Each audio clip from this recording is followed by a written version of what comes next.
Good morning everyone, my name is Michelle, I hope you're doing well. Welcome to another video. It is Tuesday morning the 22nd of July. Not going to take too much of your time in this video, it's a very simple one. It's relating to the missing siblings, 6-year-old Lily and 4-year-old Jack Sullivan from Lansdowne Station in Nova Scotia. If you've been following this case, you will know that the RCMP have given a recent update just on how many people they've interviewed and so on and so forth, but very little has come out from the authorities about the status of the investigation, other than everything is still on the table. So, the next best thing to getting information about what might have happened to Lily and Jack are family members, and we've got a bunch of different family members who have commented now. We've had the mother, Malaya Brooks Murray, one and only interview on the 3rd of May before she upped and left and went to live with her mother. We've had Belinda, Lily and Jack's paternal grandmother. We've had their step-grandmother very recently, Janie, who is the mother of Daniel Martell, who is the children's stepfather. We've had extended family members as well, giving us a load of baloney, Durwood. But in this video, I'm going to talk about black eyes.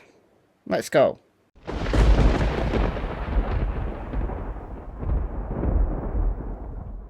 In a recent live stream on the channel It's a Criming Shame, Belinda, Lily and Jack's grandma, gave us a piece of heartbreaking information. The CPS were involved in the children's lives. We know they were. That has come out already. But Belinda says it's because the school contacted the CPS. One of the things that they were concerned about were marks on Jack's face and a black eye. Now, Daniel, who is carefully monitoring social media, has given an explanation as to how Jack got that black eye that the school was so concerned about. But he also admitted something else that's even more heartbreaking.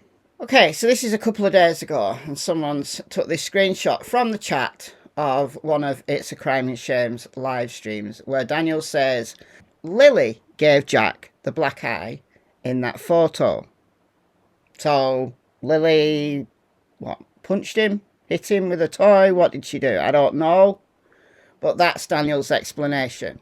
He said the very same thing on a Facebook post. This looks like Facebook Messenger. Yes, the black eye in the photo that's going viral was caused by Lily. This is the heartbreaking one though. Again, this is from Facebook. Believe it or not, Lily had a black eye from Wednesday, 2 days before the disappearance. So Lily also had a black eye, just 2 days before Lily and Jack disappeared. A Tonka truck swung up and hit her in the face at Patty's house. She pushed down on it when she was going around the floor. Alright, so she's bending down or crawling along with a Tonka truck. She pressed down too hard on the back, it probably flipped up and hit her in the face and gave her in the black eye. Look, kids get bruises, kids get injured, they're playing when they're roughhousing. It's an interesting coincidence though, isn't it? Getting a black eye just 2 days before they disappeared. So they were at Patty's house on the Wednesday. So this Wednesday would have been the day that they were off school, like everybody was off school. The last time Lily and Jack were at school was Tuesday. And then the Thursday, we've got the last proof of life. The whole family, so Malaya, Daniel, Lily, Jack and Baby Meadow were caught on surveillance camera in New Glasgow, a nearby town. And that was Thursday afternoon. So that's the last proof of life. I doubt security footage would be clear enough to actually see any damage to Lily's face. Toy truck hits you in the face. Is it just a black eye you get? Or is it more bruising? I don't know. I've never been hit in the face by a Tonka truck. So Grandma Patty, that's Malaya's grandma. Before the couple lived at Daniel's place, they were living with Patty actually. And everything was going well then. And it was Patty who wanted her cousin, the very vocal Darren, to go and rescue Malia. Patty was concerned that there was some kind of, conflict, or Malia was being controlled by Daniel and possibly Janie. Look, none of us were there. We don't know. We don't know what went on behind closed doors. But Durwood said he wasn't going to interfere in a domestic situation. But if Malia called him, then he'd go and get her. But if she wanted to leave, she could have up and left. I understand that if somebody's controlled, if they're depressed, they may not rescue themselves. Talked about that in a recent video.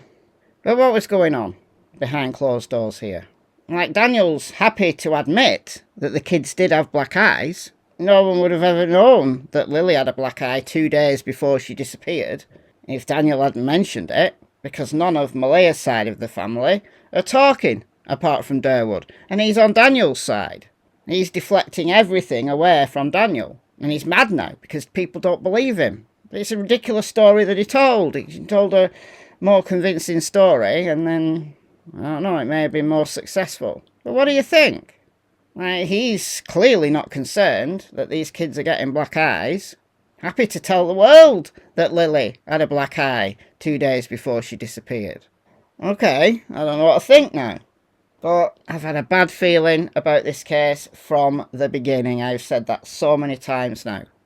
And I still have a bad feeling that something dreadful happened. Maybe not intentionally, but something dreadful happened to Lily and Jack.